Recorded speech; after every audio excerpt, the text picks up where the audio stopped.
Welcome, everyone. We're so delighted to be here today. Thanks to the Center for Global Development for hosting this event and all the panelists who are here, and of course, the audience. My name is Cindy Huang.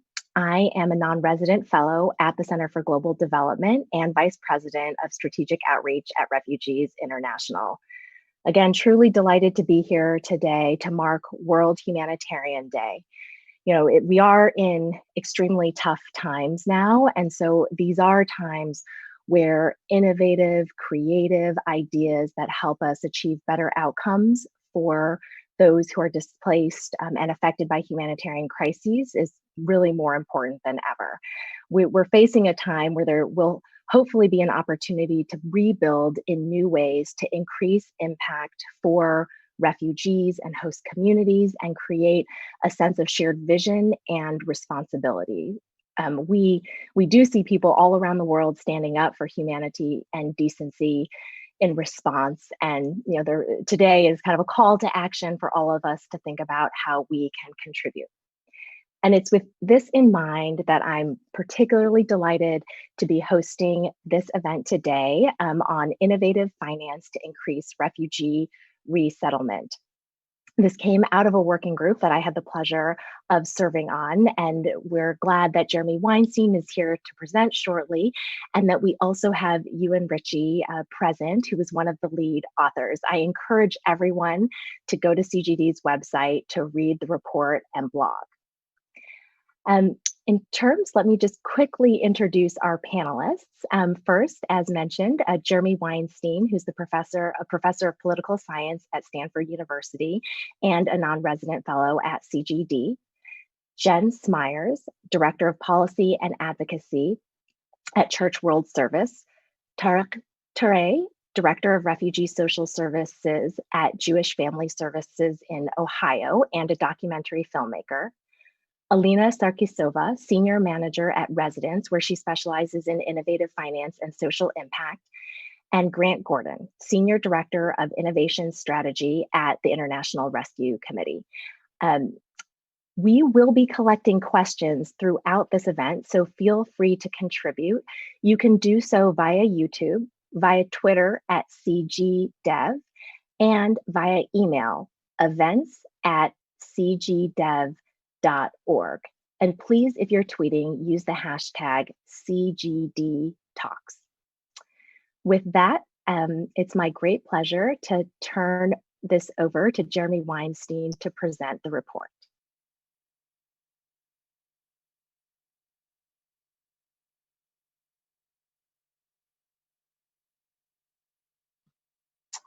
Thank you so much, Cindy. I hope you can hear me clearly. Give me a thumbs up. And I'm really pleased to join such a distinguished group of panelists today for a discussion of refugee resettlement and how we think about innovative approaches to really grow the world's response to the plight of refugees at this present moment. I want to begin this presentation with a bit of my own personal motivation. And in this case, a picture tells the entire story.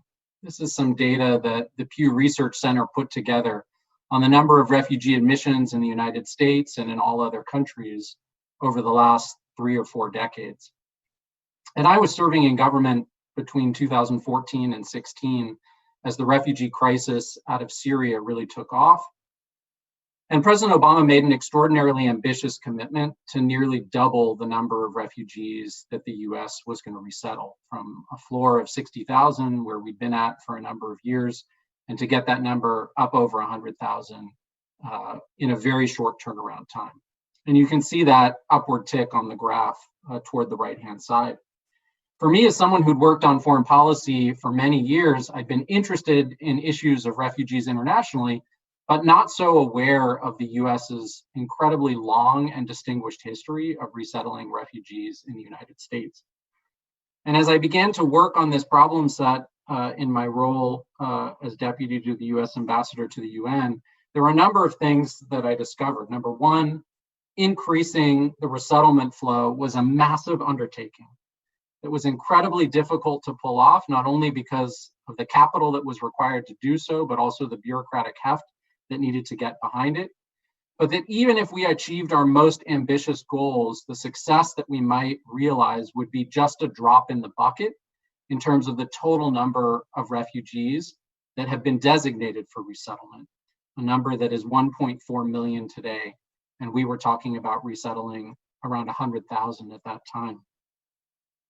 Fast forward 3.5 years from us doing that work inside government, and you can see at the far right-hand side of this graph that US leadership in refugee resettlement has entirely disappeared. A role that the US had played historically in really driving other countries to open up their doors and resettle some of the most vulnerable people around the world has really slowed to a trickle. And so as we come together today for a conversation about the future of refugee resettlement, the situation represents a set of enormous challenges. The priority of resettling refugees has really slipped off the international agenda. The scale of the refugee crisis, which is now up to 26 million people, has become an excuse for inaction on resettlement itself, with the idea that just because we can't resettle 26 million people, it's not worthwhile to resettle anyone. Very importantly, for the focus of this report, the political debates around refugee resettlement have focused entirely on the ways in which refugees represent a cost to hosting societies, rather than seeing them far more appropriately as an investment that the humanitarian donors make and the hosting society make that reaps a set of rewards for the society in which they're settled. And I think our view at CGD and in the broader community is that taking care of 1.4 million people who are among the most vulnerable refugees in the world, those designated for resettlement, is actually a solvable and tractable problem. A world in which we only resettle 60,000 of the 1.4 million on an annual basis is simply not good enough. And it's a tractable and solvable problem that we at CGD thought that we could address. And so a number of years ago, we formed a working group to think about not just how we incrementally build on the existing refugee resettlement architecture, but basically how we re-envision that architecture. And it was chaired by myself and Owen Barter, who used to be with CGD, running the Europe office. And we gathered a diverse group of experts from both the humanitarian and refugee fields, but also people who'd been working on issues of innovative finance. We had an extraordinary team working with us, led by Ewan Ritchie, who was really the engine behind this project, Caitlin McKee, who got us started, and Helen Dempster and Mark Plant, who really pushed us over the finish line.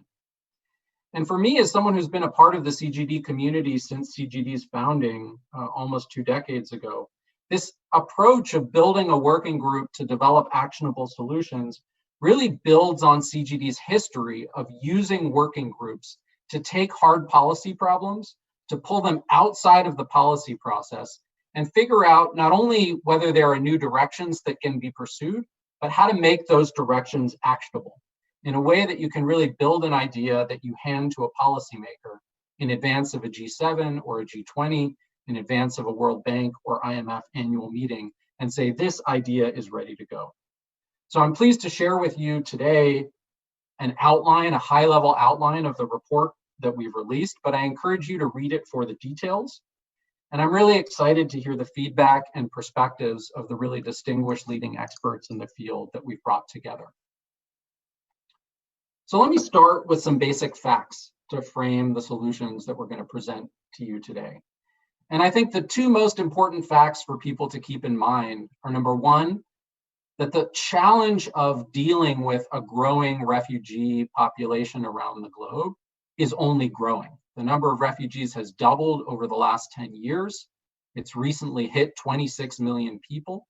Of course, the war in Syria and a war in South Sudan drove those increases in recent years. But this is a really substantial challenge for the international community to think about how to meet our obligations under international law and the Refugee Convention to provide durable solutions for these tens of millions of people. But the second striking fact is that because a number of civil wars are long-standing and long-running, we're increasingly finding that people are displaced for very long periods of time, 10+ years on average. And what this means is that the idea that refugees are a temporary aspect of the international system, that wars start and stop and then people return home, is probably not a viable strategy as we think about addressing this global challenge. And it's driven for UNHCR and folks in the humanitarian community a focus on identifying what they call durable solutions. Now, the first durable solution that people generally focus on is voluntary repatriation. That is, for many people, returning to the communities that they came from, whether fleeing conflict or discrimination or repression, is a first order priority.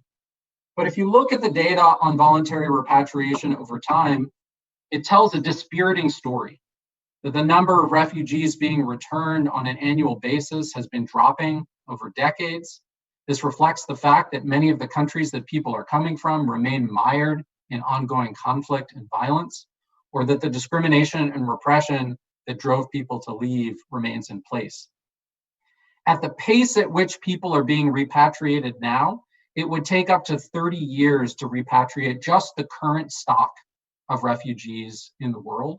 And that's far too long to wait, and also very unlikely to be achieved given the situations on the ground in most of these countries. And so that brings us to the two other pillars of UNHCR's durable solutions strategy. The second is local integration.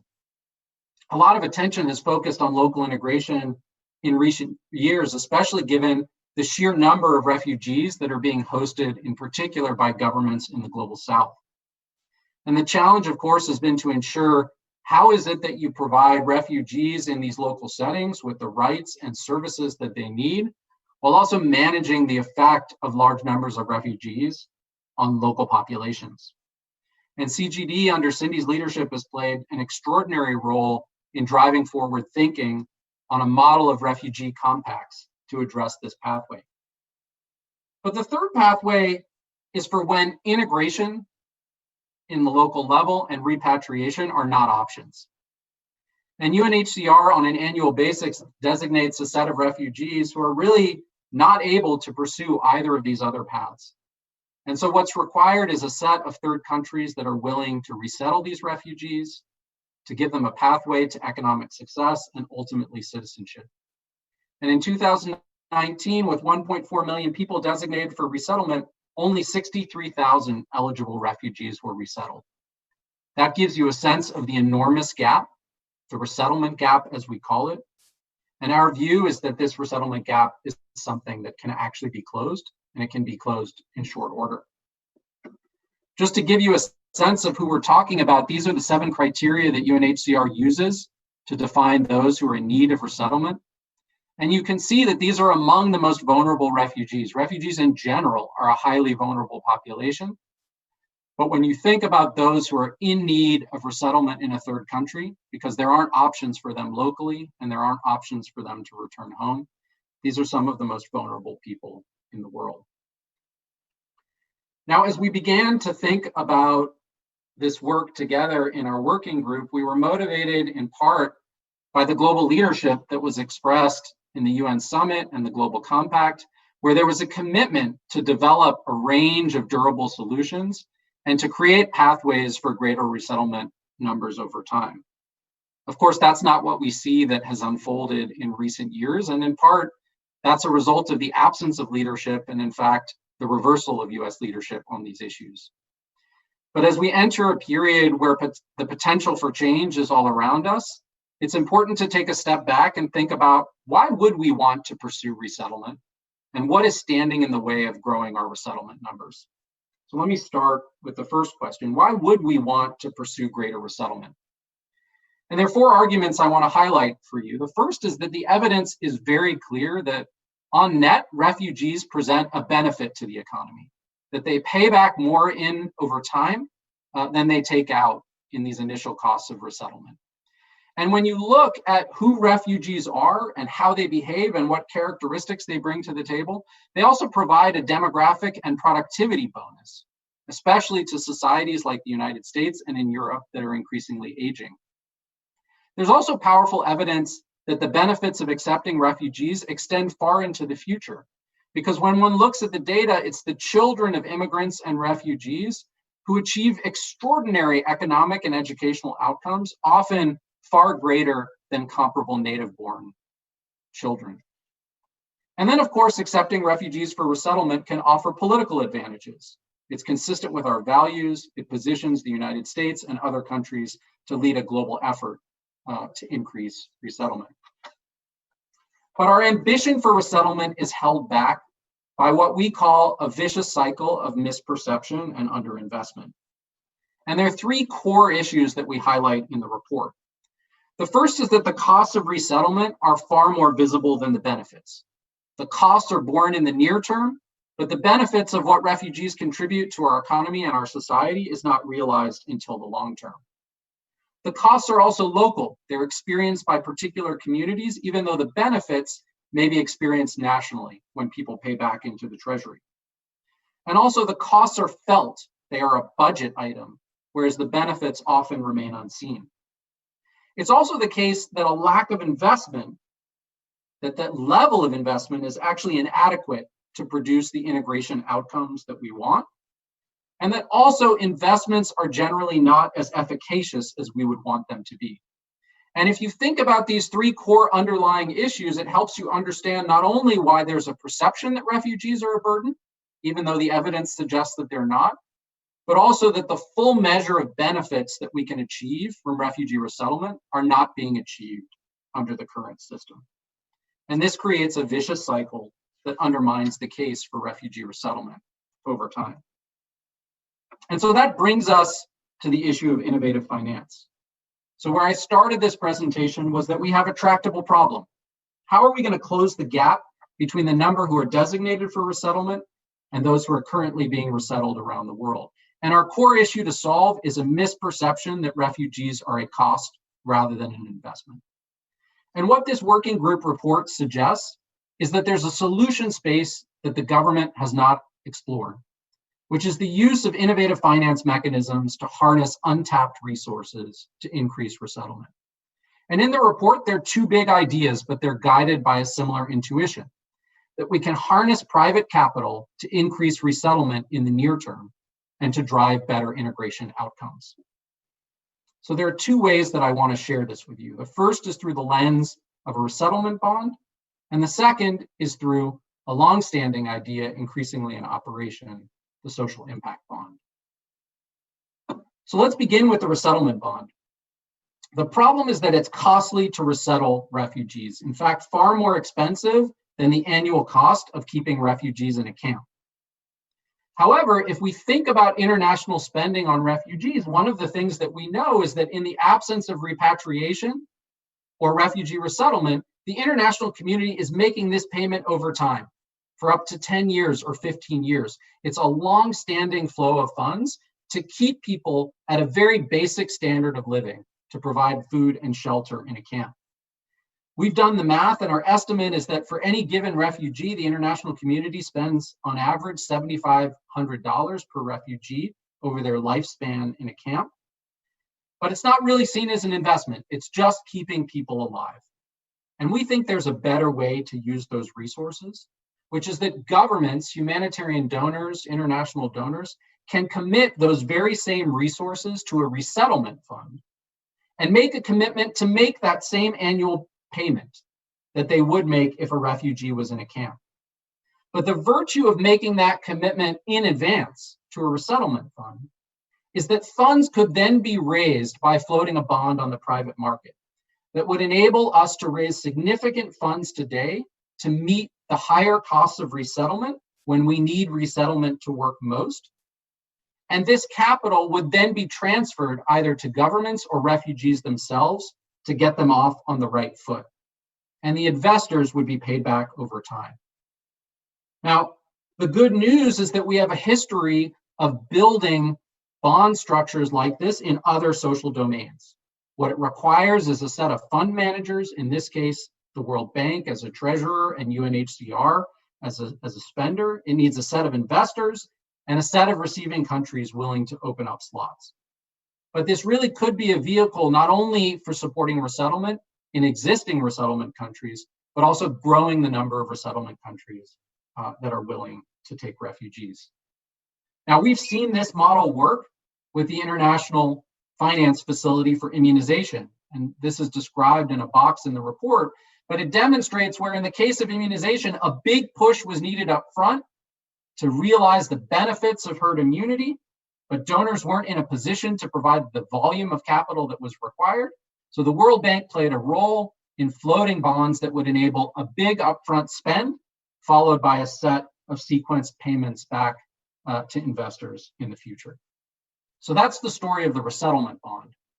The story of the social impact bond is slightly different. Resettlement bonds get at the challenge of raising significant additional capital to meet our needs to drive resettlement now. But we also have to think hard about the question of how do we ensure that capital is used most effectively to drive integration. And here, this is where social impact bonds provide a window with a focus on outcomes rather than inputs. The value of SIBs in this case is that private investors put up the working capital and incentivize service providers to deliver high quality integration outcomes. It could be the employment rate, it could be other measures of integration. And then the government repays the investors a return that depends on their success in integrating refugees locally. The virtues of this model, this tripartite model that brings these sectors together, is that it transfers some of the risk of resettlement from government to the private sector. It provides more flexibility for how those resources are spent, and it focuses attention on results. That is, ensures that whatever we're investing is attuned to what's going to generate the most effective outcomes for refugees. And there's a lot of room for growth here. Of course, this would require the construction of new organizations that we don't yet have in the United States or in other contexts. We call these local resettlement partnerships. But we've already seen early signs of what this can look like in some contexts, in Switzerland, in Bern, in Massachusetts, where there's a social impact bond focused on workforce development and refugees. And the challenge is, as we think about an opportunity to grow resettlement, how do we scale this internationally? So let me just conclude by saying there are a whole number of factors that stand in the way of resettlement, many of which I haven't talked about today. But one important factor that we can address is the misperception that refugees are a burden and a cost. And we need to reframe refugees as an investment, and an investment that reaps rewards not only for hosting communities, but also the societies that welcome them. But if we do that reframing, we also then need to build an architecture that treats refugee resettlement as an investment. And we can do that by involving private capital centrally in the process. Because private capital will help us relieve a number of the constraints that get in the way of getting government to yes. And what it does in effort is make the benefits more visible, deliver greater investment upfront, and ensure the investments we make in refugee and resettlement are effective. And so with that, thank you, Cindy, and thanks to this distinguished group. I look forward to their comments and feedback and your questions.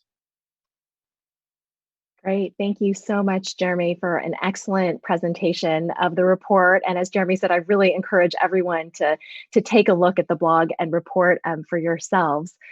And I just to add one thing before turning over to the panelists, that fourth benefit that you talked about, Jeremy, of the political benefits and how much of a role the US and other countries stepping up to play a part in global responsibility sharing. I think it is a really big, maybe we can't quantify it as much, but I think that in some ways we're undercounting the benefits that do exist from having a robust resettlement program, because it really does increase the political will of other countries, including, as you mentioned, the 85% of the world's refugees who are hosted in developing countries. So I think we could even add more to the benefits column. Great. Well, with that, I wanted to turn it over to the panel to address two things. One, if you have any top line thoughts on the report, it would be helpful to share. And then also from your own experience, what are some of the benefits, either underscoring what Jeremy already raised or other ways that you've seen refugees bring benefits, in particular to high income countries? So Jen, over to you. Great. Thank you, Cindy. Thank you, Jeremy. Thank you so much, everyone who contributed to this great report. I mean, when it comes to the benefits that refugees bring to their resettlement countries, it's important to note that many refugees themselves are actually coming from high income or mid income countries, or have really high level skill sets that they have been able to contribute to their own countries. So it's persecution, not necessarily poverty, that is really driving them to flee their countries. But it's also important to recognize that even refugees who have come from impoverished backgrounds are not stagnant, that they are continuing to be motivated to improve their lives. They're resilient, they're adaptable, they're resourceful, in many cases because they've had to be, fleeing their country of origin. And so I think that that's a helpful backdrop to consider. The refugee economic contributions are enormous. As Jeremy has really pointed out, they pay more taxes than they receive in initial benefits. They're part of a growing economy that's good for everyone. They're bringing their skill sets, their strong work ethic, their commitment to a country that has given them a second chance at life, and they're more likely to be entrepreneurs. They're more likely to participate in the workforce than the native born, especially, as Jeremy rightfully noted, the second generation. And I think that that's really key to focus in generally, and then specific to the current COVID pandemic in particular. It's important to note there are more than 175,000 refugees who are working in the health sector. There are more than 176,000 refugees who are working in food supply, making sure that all of us can access the groceries and the supplies that we need. And so I think it's really critical that underinvestment that the report notes really throughout, and that Jeremy pointed out, while there is a cost of that unfulfilled potential and the underemployment that refugees see working in fields that are, very different than maybe they participated in their home country, that even because despite that underinvestment, refugees still overcome those obstacles to contribute, to succeed, and to thrive. And so I think that's what makes it particularly invigorating to see how we could adjust through innovative finance techniques, how we could make it so that they can thrive even more so. Great, thank you, Jen. Very powerful. Next, let me turn to Grant. Thanks everybody for including me, and great to be a part of this panel today. Jeremy teed everything up, and Jen just marshaled an incredibly impressive set of data that just underscore the benefits that refugees bring. And so I will just add a few additional points beyond that. I think there's frequently a question of, or a framework that we use in thinking about the benefits from kind of a moral and values perspective, as well as in an economic perspective. As the kind of report points out, resettling refugees is just as much a question about our national identity and moral obligation as it is a question of understanding the economic calculations of what refugee resettlement brings. And it's important to tie those two together as we think about, given the fact that we do know they bring economic benefits as well documented, how we can think about new solutions here, particularly in the innovative finance space. And so I think if you were to step back and assess the data and ask the question, do the benefits that resettled refugees bring to high-income countries warrant this type of instrument? I think the answer is clearly yes. And then I think there's a secondary question of, even if that were not the case, should we engage in refugee resettlement? And the answer to that is also a resounding yes, for all of the values-based reasons and more reasons than political reasons that have been mentioned. And so I think it's important as we think about this to think about how we deliver on both the moral obligation of resettling refugees, while also leveraging the benefits that are there and not getting caught up in the fact that we can't do both at the same time. And that's why I actually think these types of transformative solutions are so important, because we don't need to cede ground on moral claims while also creating new innovative finance solutions. And I think that's what's so promising about this solution. Yeah, very well said, that they are mutually reinforcing, and potentially even more so as we develop some new innovative mechanisms. Great, thank you. Tarek, over to you.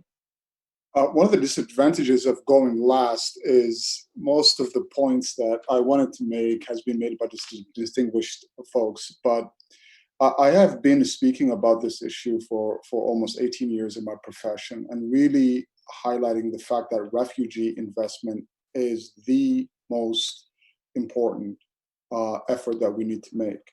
The average age of refugees have been resettled in Franklin County, which is Columbus, Ohio, the capital of Ohio here. It's about 33 years old.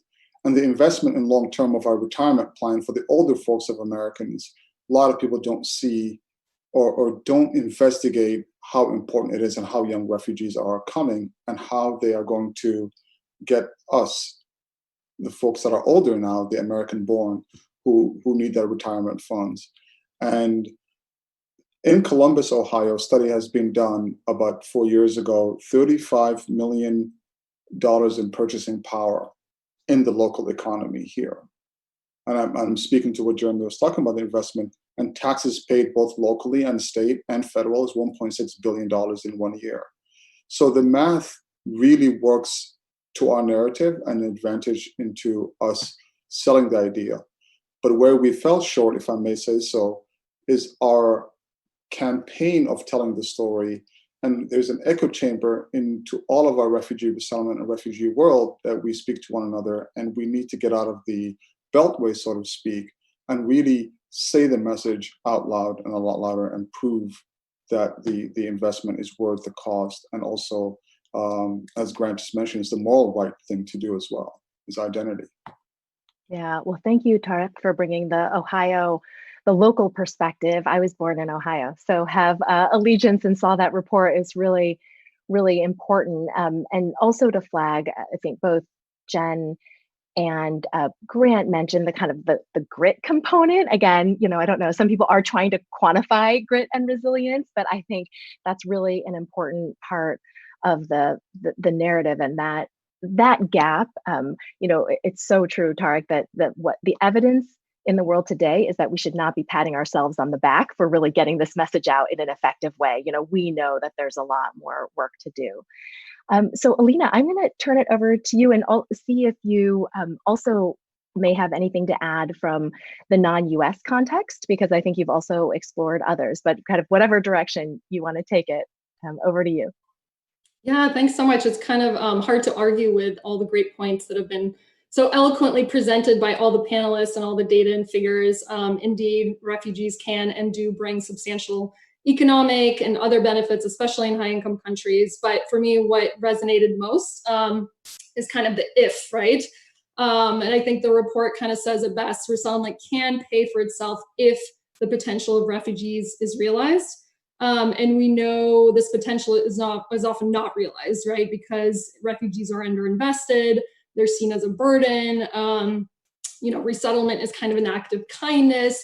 And to be honest, like refugees that raise their voice can often be perceived as ungrateful. And I kind of speak from some personal experience. I worked in the US Refugee Resettlement Program, where I covered the Iraqi refugee crisis. I'm also a refugee myself, as are others on the panel. I was resettled to the US when I was 8 from the former Soviet Union, which is now Azerbaijan, as a result of the Nagorno-Karabakh conflict. And I mean, just to kind of like make it a little bit more personal, I guess my family story is a little bit mixed, right? So my parents were highly educated. They both graduated from the University of Gas and Oil, which tells you how technical they were. They were resettled to, a low-income neighborhood in Hartford, Connecticut, which was a bit random. There were very few Russian speakers there at the time. And my parents generally took the first jobs that they were offered, which tended to be kind of low skill, low wage, factory line workers, waiting tables. There's nothing wrong with that, and they were very grateful for the opportunities that they did get. But the problem is that when you resettle in the middle of your career and have to start from scratch, and you don't have any other resources or cushions to make those investments in yourself, it kind of creates like a trap that is then very difficult to dig yourself out from. And there was really no way that my parents could have like ever caught up. they're doing fine now. You know, eventually they did dig themselves out of that hole, but you know, I can count on like one hand how many years out of the 30 years that my parents were resettled that my dad actually spent in like formal employment. So there was a lost opportunity there. And I think with a little bit more investment, maybe going to a different location, like, you know, maybe not Hartford, Connecticut, but Houston, Texas, where there was an actual like oil and gas industry, or with a little bit more time to learn English, to help in terms of like workforce development, just kind of like helping my parents navigate, you know, the American workforce. I think they could have gone down a different path, and the payoffs would have been much greater. Thank you for sharing. That is a really powerful example of how that underinvestment and other constraints in the resettlement process. And hopefully at some point, Jeremy will be able to talk a little bit about the work he and others have done also on that point you made about matching people with the place where they're able to be included in the local economy and society in the best way possible.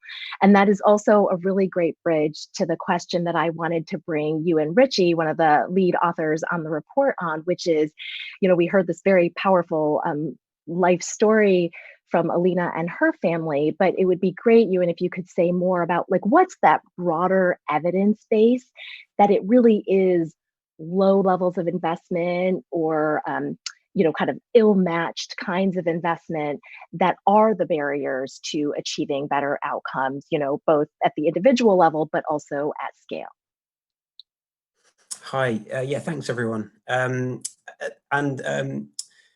the very moving story that Alina just told is actually a really great example of some of the things that that I wanted to mention. I mean, obviously this report is based around the idea that both more investment, but also better investment could be a solution to this problem. And so, you know, it's worth thinking about the ways in which that could be true. And so to echo what Alina said about her parents, I mean, there's some studies that show that in Europe, the vast majority of tertiary educated refugees are employed in jobs that don't use their skills. You know, so they're overqualified for the jobs that they're doing, which obviously doesn't make any sense. And this is the other co-chair, Owen, used to describe this as a kind of doctors driving taxis phenomenon. And if you look at outcomes across different countries and across different places in countries, there's such a wide variety of outcomes, especially in terms of employment outcomes, which suggests that there are some countries that could do a lot more in moving towards a frontier. So there's some research to suggest that Somali refugees, for example, do much better in the US than they do in for example, the UK or Sweden. And so obviously that's a very similar group of refugees that, you know, have radically different outcomes in different places, which really drives home the point that you know, there are no inherent barriers to entering the labour market or managing to integrate. They're inherent to the refugees, but the specific policies and investments or lack thereof are what drive that. And so, yeah, a really clear example of one of these policies is a practice of compulsory dispersal. So basically moving refugees basically to where housing costs are lowest, because that's if you view refugees as a cost to be minimized, then it makes sense that you send them to the cheapest places, but those aren't necessarily the places where they're going to have opportunities to use the skills that would allow them to make a much greater contribution. And if you couple that with restrictions on movement, so there are some countries where if they move from their original location to where they were matched, then they would lose some of the service support, which makes it very difficult to move. Then obviously it's a recipe for not managing to get the most benefit out of resettlement. And so just evidence that innovative finance has worked to tackle these problems. I mean, Jeremy mentioned some of the social impact bonds that are already in place and have already shown promising results. And so there's a social impact bond in Belgium as well, helping helping immigrants to integrate into the labour force, that has already paid out to the investors, having saved the Belgian government a significant amount in welfare payments. And there's also the one in Switzerland that he mentioned, which is in the report.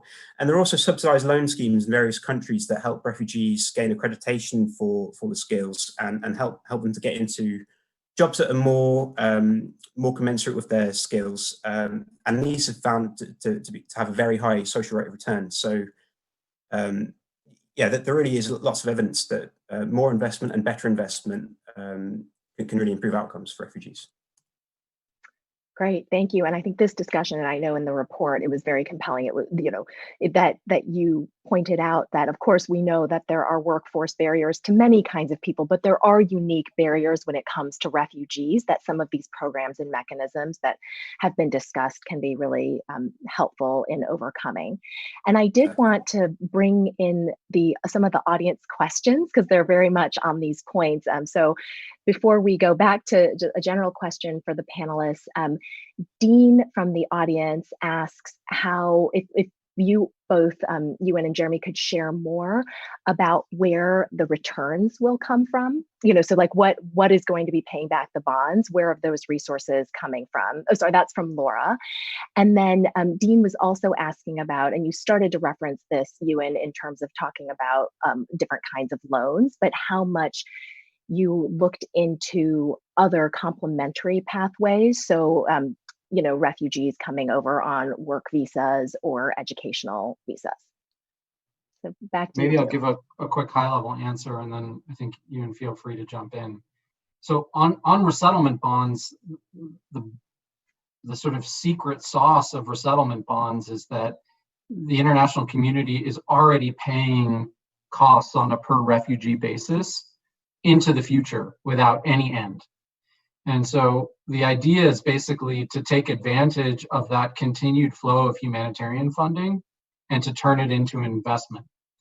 And all that is needed in order to make that possible is to provide a safe and stable investment vehicle that provides a modest return to investors. And that's what we've seen with the International Finance Facility for Immunization, that a very modest return to investors, in particular investors that are looking for portfolio diversification, but also face pressure to demonstrate that they're using their investments in a way that generates social good, that there's plenty of capital to go towards something like that, as long as you have a credible fund manager, like the World Bank playing the role of treasurer for this, and a very clear and legally sound commitment to a repayment scheme. So I don't think the capital, issues in return are very complicated for the resettlement bond. Building that architecture and figuring out how to get countries to open up resettlement spots and whether those funds are going to flow to refugees themselves or to the governments, those are some of the more complicated design details for the resettlement bond. On social impact bonds, it's a slightly different story because on social impact bonds, part of the return that's paid to investors is related to the outcomes that are set as a target for the social impact bond. And as Alina and Ewan, who are both expert on these issues, described, there are all sorts of unrealized outcomes, and the goal here is to improve the employment rate or to improve tax-paying rates, to improve the returns to the Treasury, and that the return to investors would be a function in part of being able to realize those savings or those returns. And so you might expect some modest return, but there's the possibility for far greater returns as a result of either realizing savings to the government by not having people on a welfare scheme, or by realizing greater returns to the Treasury. So that's how I would clarify the distinction between the two. But Ewan and Alina, if there are things that I missed or mischaracterized, please jump in. Yeah, great. Alina, Ewan, do you want to add anything? No, okay. Great go summary. ahead, Ewan. Okay. Summary, and I have nothing to add. Thanks. Yeah, excellent. And I think that is because these are, even having sat through several presentations of how, how returns are paid out for these mechanisms, that was a really clear explanation that the sources of those payments, those returns, are different for the two mechanisms that you described. Just unfortunate that they're both called bonds. Yes, An actual bond, the other one is not. yes, and I see we have one of our partners in this thinking, Deborah Fine, who asked a question too, and I do hear that from the real finance people, for which I am not one of those people who get confused, because yes, they're it's not necessarily a bond structure in that sense. Great. Okay. Well, I just want to, this has been a really fascinating technical discussion, but I did want to take a step back to some of the questions that Tarek started to raise, and everyone has really mentioned, which is, to an economist, to a technocrat, this all sounds great. Let's get going.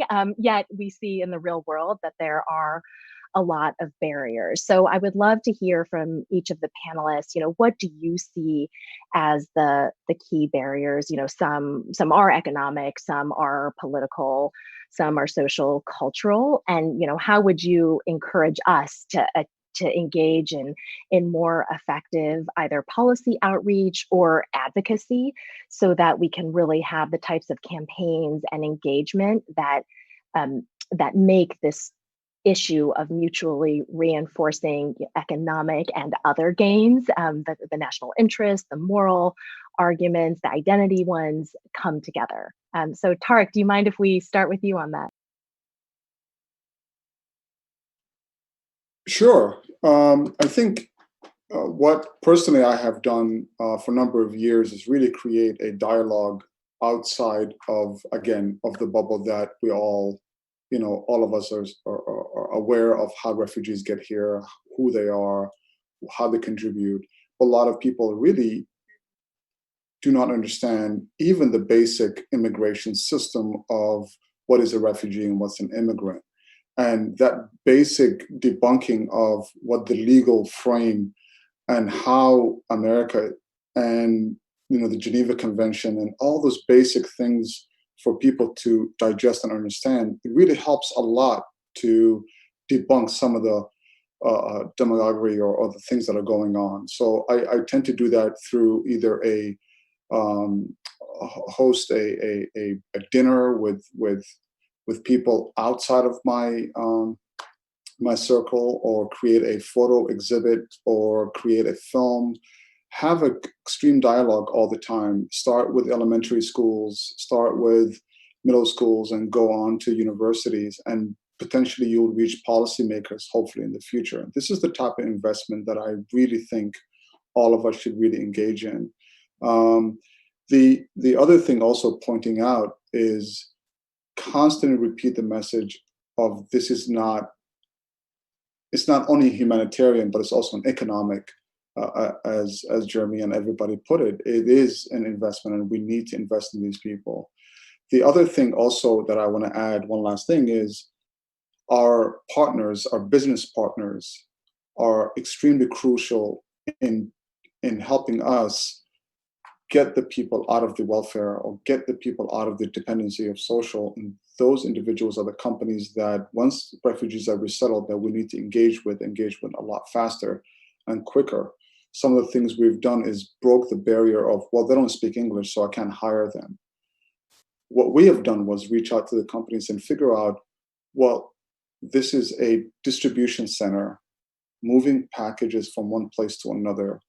What is the complexity of understanding? How much English does one need to speak?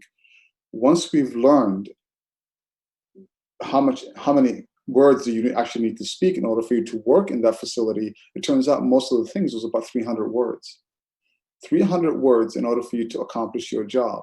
And then what we've done was we reverse engineered those words and taught the people that are just recently arrived, less than 8 months, to make sure they understood those words. And the retention rate skyrocketed quite a bit. So we have to reimagine engaging not only with the public, but also our business partners, our governments. So, yeah. That's great. I do have one follow-up question, and someone from the audience has asked this around how, whichever of the models that we're talking about and in the work you do, how do we make sure refugee voices are reflected in the implementation? And I would say even driving these programs, I would love if you could share some best practices from your own experience. And if you have any specific recommendations to Jeremy and team, that would be great as well. Was the question? Yeah, Tarek, if there's anything you want to share on that front, it'd be great. Yeah. So really, it's easy to sound always, if you're an ex-refugee and lived here for 20, 30 years, to be the savior, or if you are American-born white, to really people to dismiss you. So always is important that to have a true story, true authenticity to the message that you deliver, whether it's the exhibit themselves that you are showing or the study themselves. It is that in itself, we have to give refugees their own voice, whether it's through the study that Jeremy just published, or the documentaries that people like me and I are producing. We have to give people their voices and make sure that the voice is authentic and not altered in any way, whether we want more refugees to come in and we boost that, oh, feel sorry for this person, or I've seen a lot of films or a lot of things that sound like that. And I think I agree with you, it's giving people voices, their own voice to tell their own narrative and own story is important.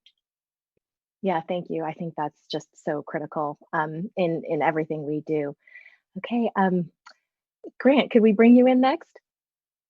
Yeah, I think as kind of noted, there's a number of political and social barriers to getting this done. But I actually want to double click and dive into, I think, some of the economic barriers a little bit more, because at the high level, I think this all makes a ton of sense. It is intuitive. And once you actually take it down to a lower altitude, it gets more challenging. And here's some of the, I think, challenges that are faced. The first is, how do we prioritize an already constrained humanitarian budget that is not serving the need of those who are displaced and affected by crisis globally, right? We have a limited budget that the United States and other leaders spend, and where we allocate that to maximize the impact for clients is a crucial question that we should be asking ourselves all the time. And I think that's a real challenge that we need to make the case for. A unique feature of the actual structure that's proposed here is that by resettling refugees, it accrues benefits that are financial to the actual country that is putting out the budget for those humanitarian needs. So it's canceling those out in a way that you frequently don't get. And so, while I think that's an important argument to contend with, I think it's also one that doesn't stand as much. I think the tougher one is actually when you zoom out from that and note the set of competing priorities that policymakers face in budget allocation beyond just what is in the humanitarian pie. So I think that report makes the case that the benefits are clear. And I think it's crucial to make the case that or it's crucial to think about how the benefits compare to the other types of investments that generate returns of a similar nature financially that any government could make. And that's frequently where I actually think the political normative argument really come back in. I think there's a third variant of just that second piece, which is the set of countries that face actual capital constraints. And one of the things that the report does is outline kind of who are the top refugee resettlement countries in terms of the slots provided. And Jeremy kicked off the presentation showing how much of the burden the United States has historically shouldered. And I think there's a set of countries that, as we think about expanding, diversifying the coalition of countries who resettle refugees, that have the political will but face financial constraints. And it's for those set of countries that I think we can actually have a particularly large impact. Now, that's and I think it's important to focus on those because it's important to diversifying the coalition. One, to make sure resettlement is able to weather any specific country turning their backs on resettlement, and also just to increase the overall size of the number of slots available. Two last economic challenges. I think one is despite IFM and despite a lot of the bonds that are noted here, there's just still a lack of familiarity with how to leverage private capital to drive towards what have traditionally been publicly financed outcomes. And so just in continuing to drill down and bring in the types of expertise and capabilities and players as outlined here is going to be really crucial, but does remain a barrier. And the last part is the is that we need to have the actual infrastructure needed to generate high quality outcomes, as was talked about before. We're leaving so much on the table, and there's a set of interventions that range from matching people to the right places, as Jeremy and his team have identified, to community-based forms of sponsorship programs that are shown to kind of generate better outcomes, that we need to both invest in and scale, but that I do think remain a constraint, particularly for countries who are thinking about expanding resettlement but don't have that existing infrastructure in place. As we think about financing this type of work, we need to think about supporting the actual scaling of that infrastructure at the same time to make it work. So those are a few of the barriers that I have encountered in conversations with policymakers, and I think are really crucial to think about as we try to make this real. Great, that's really helpful. I do realize after you listed those that I was perhaps minimizing the economic and practical barriers, which are indeed significant. And having seen some of the studies about how the earlier impact bonds have been set up, there are definitely a lot of practical challenges. So I'll turn it over to Alina to add any of your thoughts on either new barriers that you've been contemplating or other ways that we can overcome them. Yeah, thanks. No, I mean, I agree with everything that the panelists have said. I mean, there's obviously various factors that prevent resettlement, political, social, economic, but they're all kind of interrelated, right? And some of the political and kind of social problems oftentimes stem from the economic ones. You know, underinvestment in refugees results in poor economic outcomes, results in social tension that kind of creates limited political space. So I do think that, you know, you need to address all these factors simultaneously. And I think the point that Tarek made about like public awareness is a really valid one. You know, educating the public about what refugees are and how, you know, what the criteria is, how and the very extensive vetting process they have to go to. But I, you know, like Grant, I'm kind of I guess more excited about the economic ones just because they're like much more tangible and they're things that you can actually address in a logical way in some ways, whereas the social and political ones are much more dicey.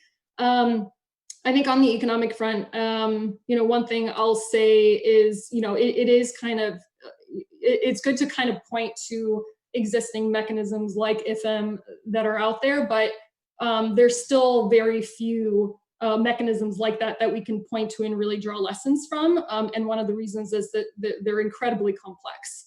And even in the kind of, you know, resettlement space, I mean, in principle, it makes a lot of sense, right? But then you get to thinking about some of the institutional even barriers in a place like the United States where kind of, you know, making the case that, because essentially if you're using future commitments that donors would make to keep refugees in host countries, that budget comes from a different, you know, like the people that manage that budget are different from the people who are actually doing resettlement. And so you could even create some territorial issues there. And, you know, so I do think that to Grant's point, it's important kind of the country selection, right? I think you need kind of the right ingredients and the right kind of institutional frameworks for something like this to work.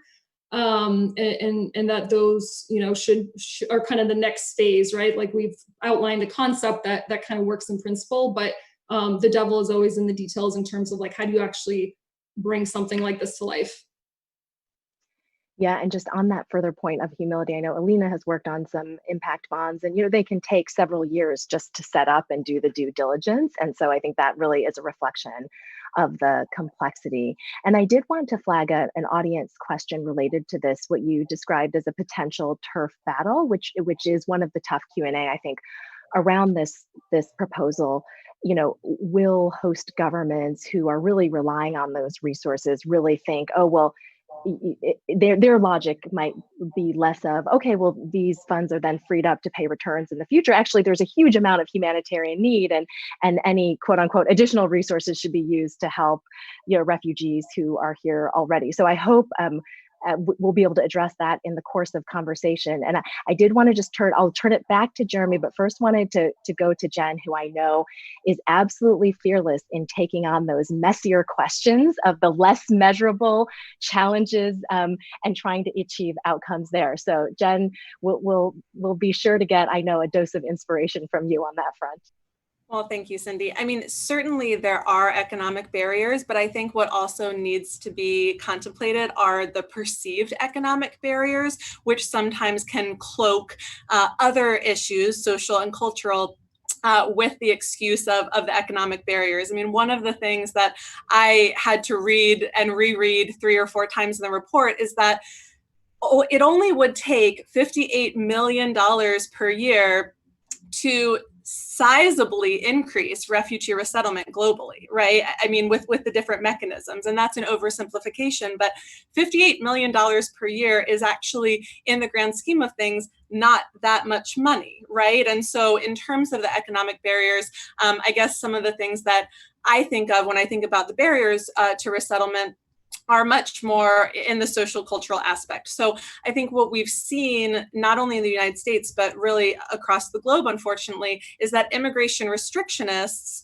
including those who are primarily motivated by racial bias, xenophobia, white supremacist mindsets about culture and demographic shifts, those individuals and organizations have really manipulated the public's lack of understanding about who refugees are, about the fact that refugees are very thoroughly screened, and as the report really outlines, the benefits that refugees bring that are many times not seen by the public eye. And while there have been many reports, this one in addition to New American Economy and the National Bureau of Economic Research, and there's been articles about specific refugees, a lot of those are seen as outliers or not the norm, or it's just, it doesn't get through to the public's attention. And I think that needs to be really harnessed. But one of the things that, maybe even is a question as well, is I think the attitude of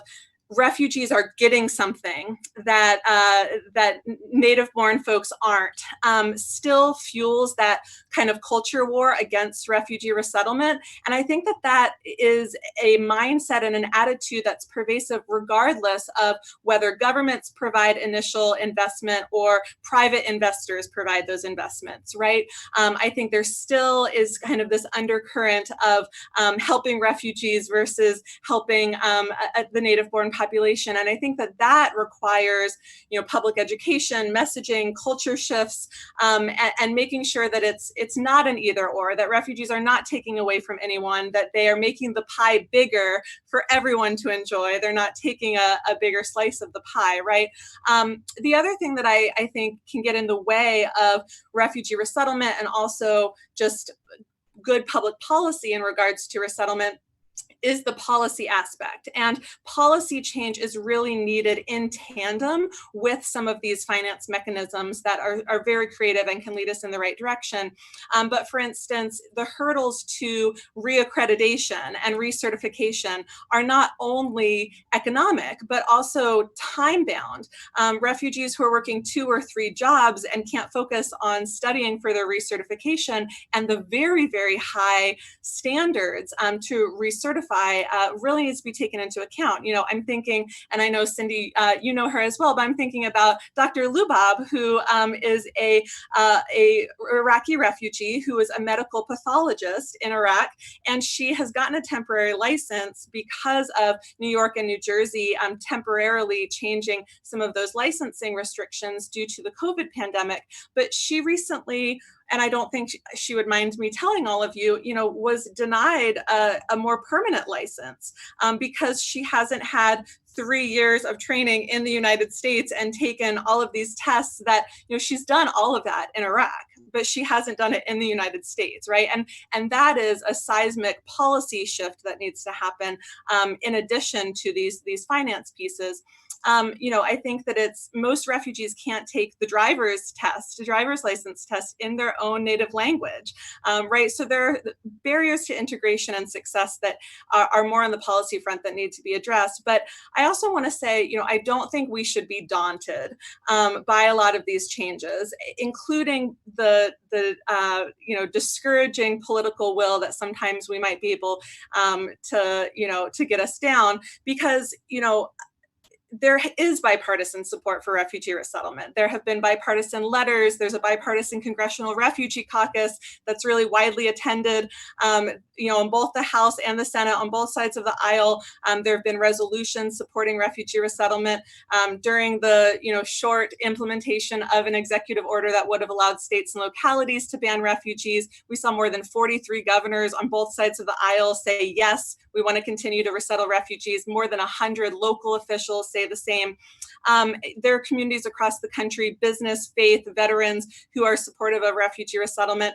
And there will always be restrictionists. There will always be, people for a variety of reasons who don't support resettlement, just like any other, policy or whatnot.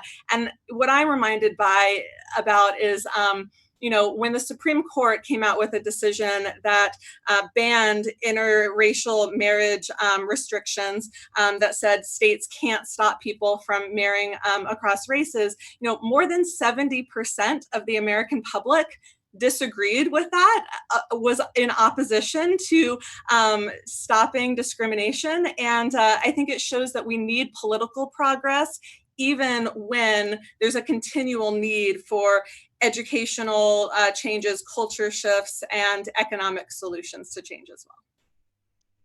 Great. Well, thank you for ending on the positive note, because I know, and just so everyone knows, Jen was really a lead in opposing the executive order that would give governors and localities the ability to not resettle refugees in their jurisdictions. And it was really a heartwarming response. People who were harnessing the kinds of economic data points that we've talked about here, but also, in addition, in that virtuous cycle way, also pointing to many of the other factors in the bipartisan support that has long existed.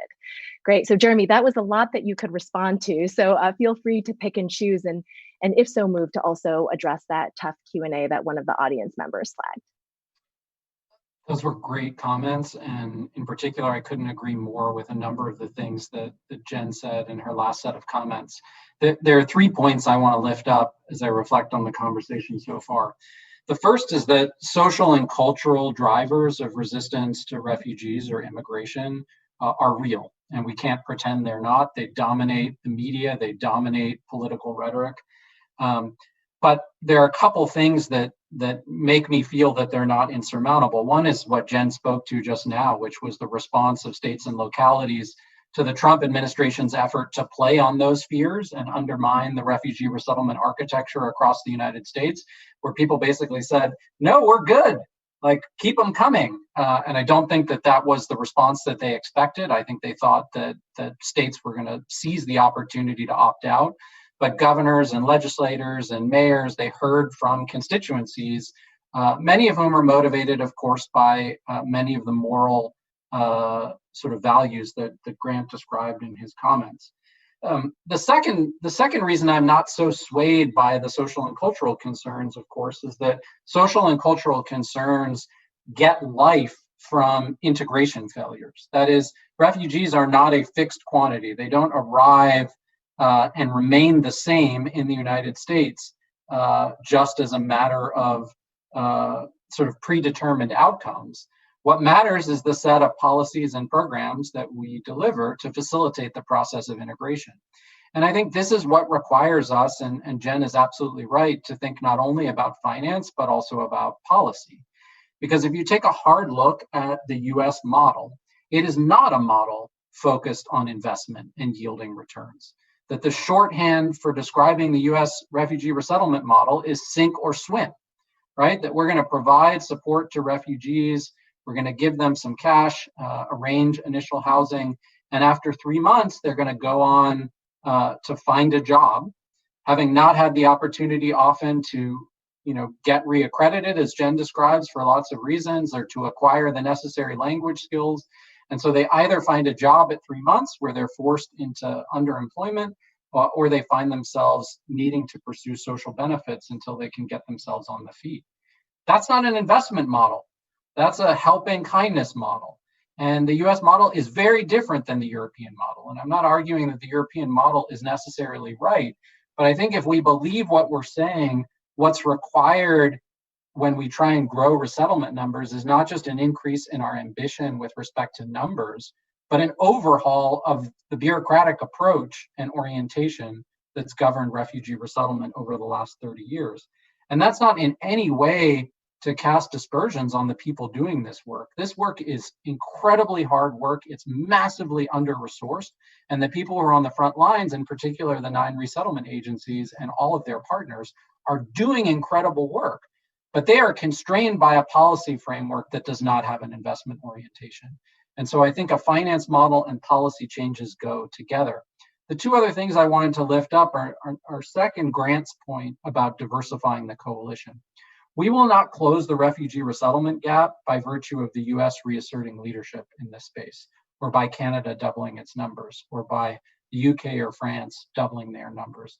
That resettlement is going to have to be something that is embraced by a much larger number of countries around the world.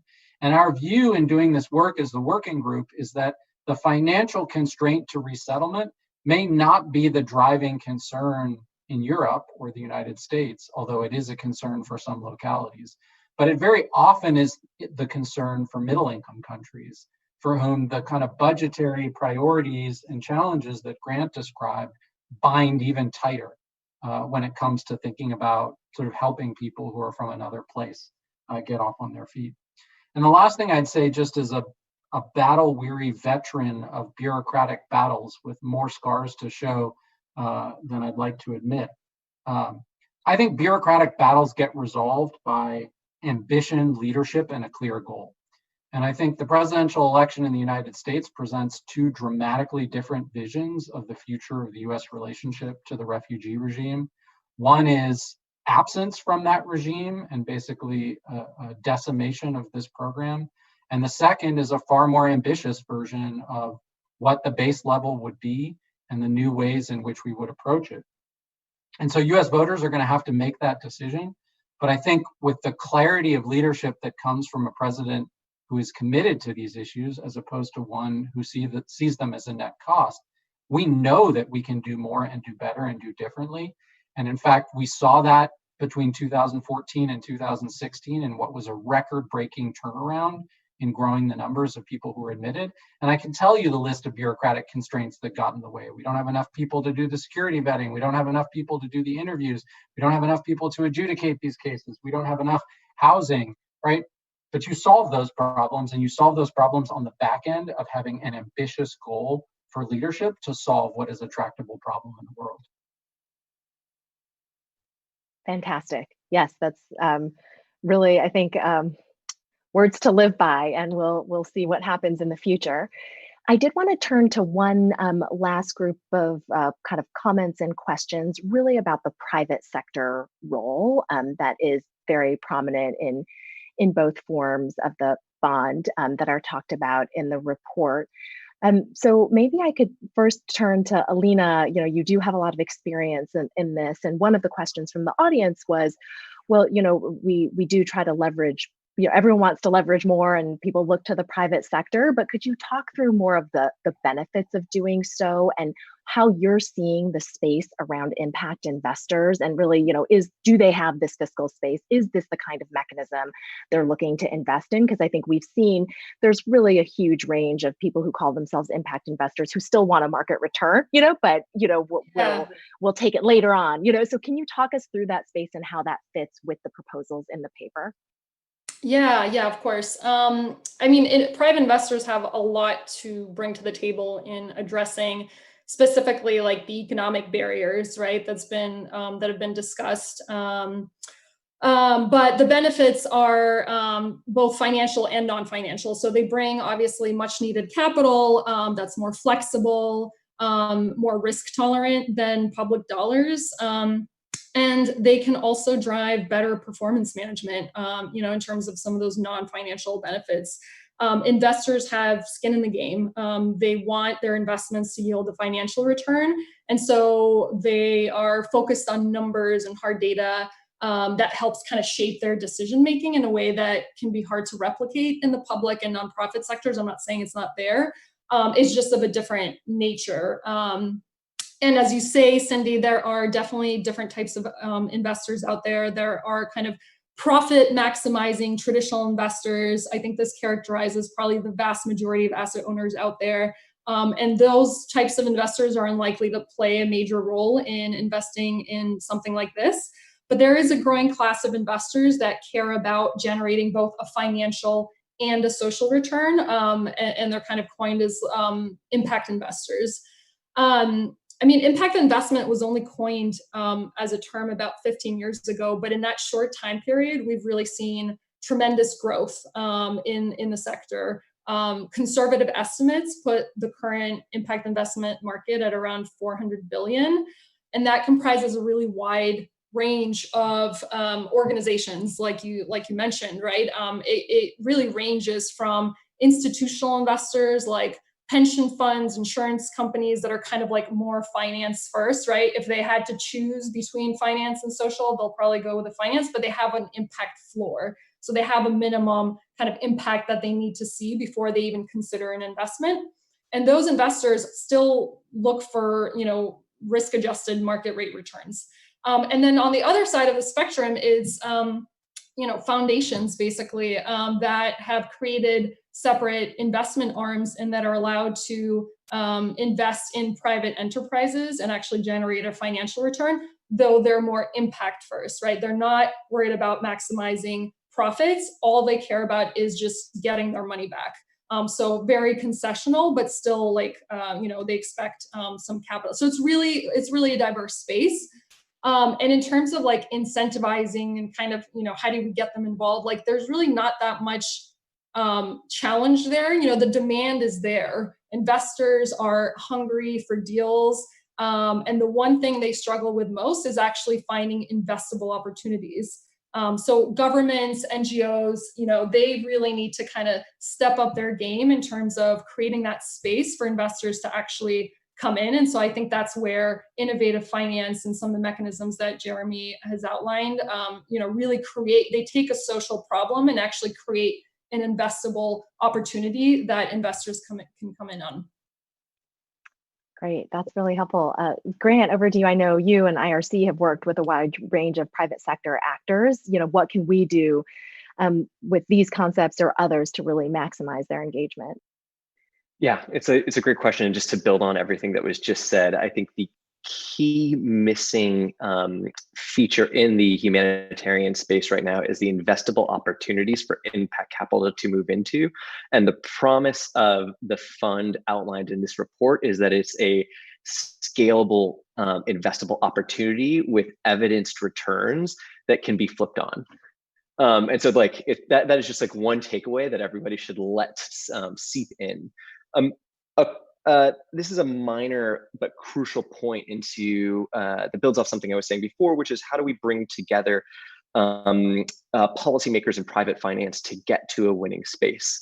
And having worked on a set of these issues before, one thing that you can often run into is a game of chicken, where policy entrepreneurs within governments are unwilling to necessarily move a tough a tough political challenge forward unless they've got a commitment that there's going to be the capital there beforehand. And capital doesn't want to move forward with an investment unless they know that there's going to be a politically viable environment for them to make that investment.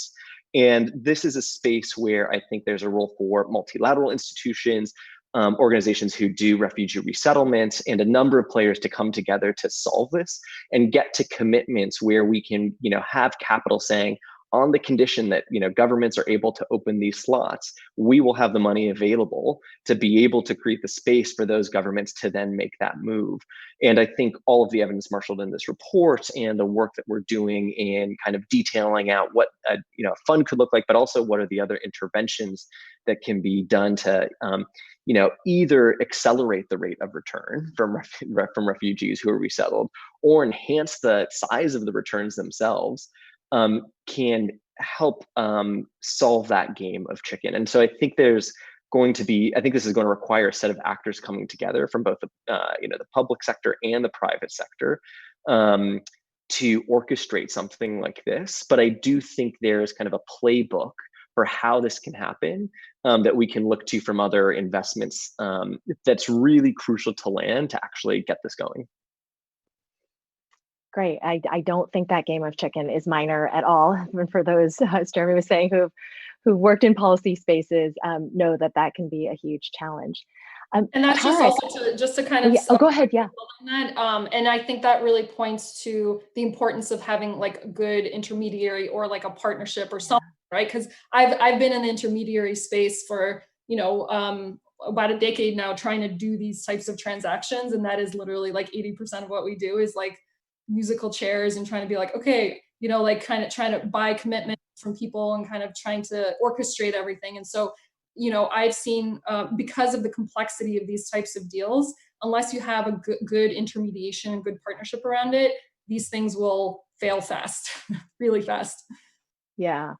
Yeah. And I always think of the metaphor of tying your hands to the mast. Like there will be difficult times. It might take longer, but it's like if you're not committed and if you don't have mechanisms, which can be legal, regulatory, political, it's really hard to get to the other side of the waters. Tarek, I wanted to bring you in. You've already shared some of the great insight from local businesses and to hear more about your experience. And when you think about some of the new opportunities around training, apprenticeship, et cetera, that this kind of program could bring, where do you see current untapped opportunities and the directions you think companies would take with it? Absolutely. I think the space that I am at is the local level.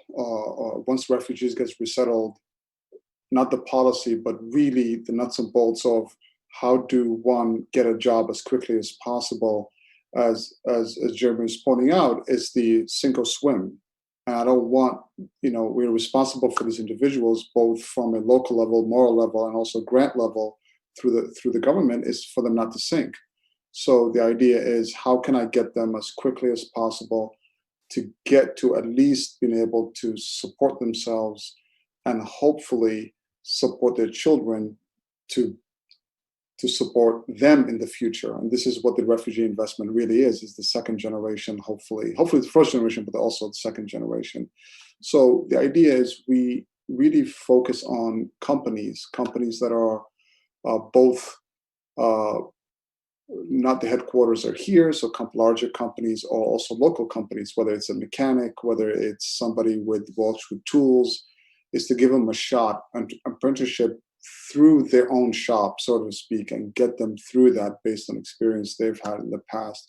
But also larger companies is to break down that hiring process who is insensitive to people with that do not speak English as well as others, is how to break that down and how to get them through the process as quickly as possible, and how to understand the American behavioral-based questions in a job interview or in a systems not friendly to people born outside the United States. So once we do that, we get them through the process, and we hope that the HR and the lead teams then can become advocates once we need the policies that the panel addressed, is to say, look, company so-and-so has really endorsed this model of a policy level that they would be part of the investment to pay back the investment, because they will hire the individuals and there will not be a gap in employment and the investment could break down. So from a local level, this is what we advocate for. We push all the time, and we have been successful. 18 years of doing this, like I said. I honestly have not met a company in Central Ohio that said, I don't want refugees at all. Obviously, legally, they can't say that, but from a hiring perspective, I have not met someone that says, well, too many of them, I'm sorry, I won't hire. So we've been very, very lucky, and refugees have proven themselves that they are an integral part of any growing business, not only in Ohio, but around the United States.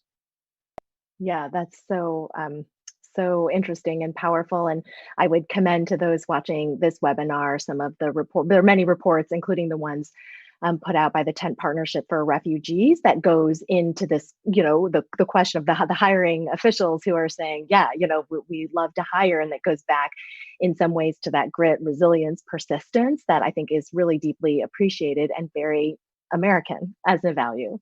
I wanted to pick up on one thing that you said, Tarek, in turning things over to Jen, because we brainstorm a lot about it. We do see this deep business engagement, and then getting to that next level of bringing them in on advocacy or policy outreach, sharing their ideas and stories. It doesn't have to be direct advocacy on a specific policy, though that would be wonderful. So Jen, could you share some of your insights and experiences on that front? Sure, absolutely. Well, as Tarek stated in particular, the private sector is already engaged to some extent, but not to the scale that they need to be, and not in a coordinated way that really packs a punch in terms of political power in particular, which, as we've stated, is a really big part of that. And so I think being really explicit and really clear that additional investments make an impact, as the report notes, that even modest investments can make a meaningful impact in refugees' lives, in communities, and in long-term increases in resettlement. I think that those of us who are engaging the private sector could be more explicit about that. And I actually think that this report is a really great tool to be able to get to that place. But I also think that being really clear that additional investment needs to be just that. It needs to be additive, and making sure that it's not taking away from government's responsibilities for people who are resettled is something that comes up a lot. I also think that and Grant mentioned this, the marshaling of those resources and the rally cry, I think a lot has been taken out of those sails by the administration really, reducing refugee resettlement. And I think that that's been disempowering to investors and foundations and others who have said, well, why would we invest in this if it's basically going away, if it's being dismantled by the administration? And I think that's where the economic piece and the policy piece really have to work hand in hand. And it's one of the reasons why we're so much supportive of the GRACE Act in particular, which would set the minimum refugee admissions cap at 95,000, which is the historic norm from 1980 until the Trump administration took office. And I think that that's critical to provide a better balance in how these decisions are made, and to make sure that there's additional congressional oversight, so that investors don't feel like their investment's just going to poof change every administration, right? And that's, I know, in the US context in particular. But I also think that there's this report, these structures of financial support, I think could be really invigorating to investors and need to be followed up on. The report cites many times, and I was really excited and interested in learning more about this, how investors likely have access to better monitoring and evaluation data efforts, especially for outcomes-based tracking. And I think that that would be a massively helpful investment in the short-term and the long-term, rebuilding of refugee resettlement. And I think starting to see those partnerships could really bring us in a place where we're improving and increasing refugee resettlement. Great, well said. Jeremy, you have 2 minutes to wrap up and let us know what you want the audience to take away. Well, Jen is singing my tune again with the focus on data evidence. It's like the social scientist in me just begins spinning on a top, hearing you talk about how exciting that could be from the practice perspective. I think, this is an issue of first order importance, even at an incredibly challenging time in the world. And what's needed is bold and visionary leadership. And part of that is about setting ambitious goals, but part of it is about reimagining the policy, programmatic, and investment framework that governs support for refugees. The U.S. has been a world leader, since the 1970s and 1980s on this issue globally. But as Jen and Grant and others spoke to, we are at an entirely different moment today, not just because of the absence of U.S. leadership, but the absence of U.S. leadership has also provided cover for European countries to walk away from their own commitments under the Refugee Convention. So if we're going to close this gap for resettlement, this particularly vulnerable population, but also take forward many of the proposals, Cindy, that you and others have worked on, related to local integration.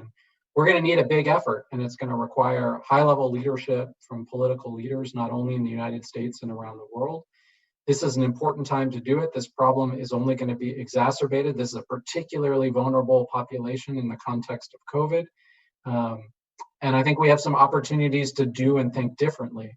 But that means not simply rebuilding a coalition for what we were doing before and trying to get an okay number out of the presidential determination and going back to the sink or swim model that has structured our approach up to this point, but really pivoting to this frame of refugees as an investment and not leaving all of this value on the table.